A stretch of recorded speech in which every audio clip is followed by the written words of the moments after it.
despite the fact there hasn't been any documented fraud in Minnesota elections.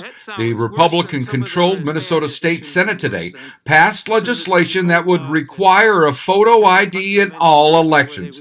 Democratic senators argued the only thing it will do is disenfranchise thousands of voters. The legislation is expected to die in the House. So I want to close by quoting a former small local newspaper editor who died a few years ago, who wrote about this when you put your thing on the ballot 10 years ago that failed.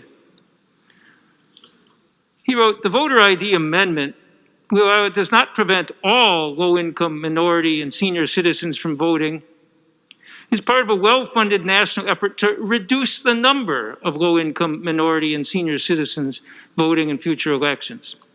As an average Joe or Jane who simply wants to ensure election integrity, you probably don't want to keep those people from voting.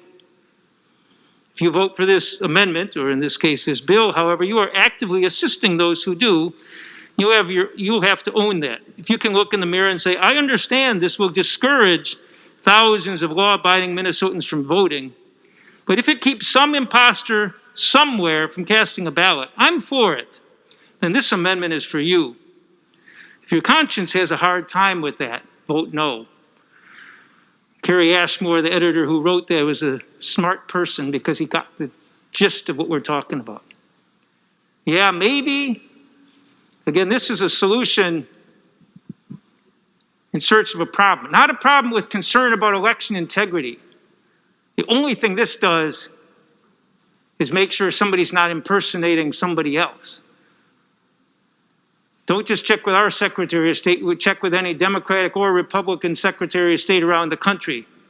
Were there more than one of those in the last election? Were there one of them? So you might, in theory, by this legislation, stop one or two people from voting, but you are going to, in reality, by putting up such heavy burdens, you're going to deny thousands and thousands of people, primarily low-income people and seniors,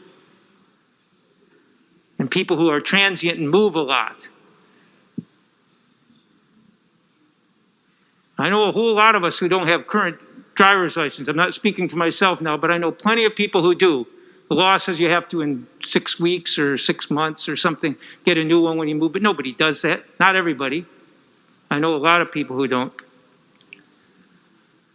But whether you know anybody who's ever been homeless, or you know anybody who's ever been in an assisted living or nursing home facility, people who frankly don't buy a lot of alcohol and cigarettes and write checks and use credit cards or buy guns or get tattoos or get body piercings.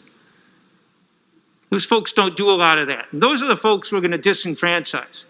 You're right. In theory, they could find a way to vote, but in reality, they won't. So I urge you to take Mr. Ashmore's advice and vote no.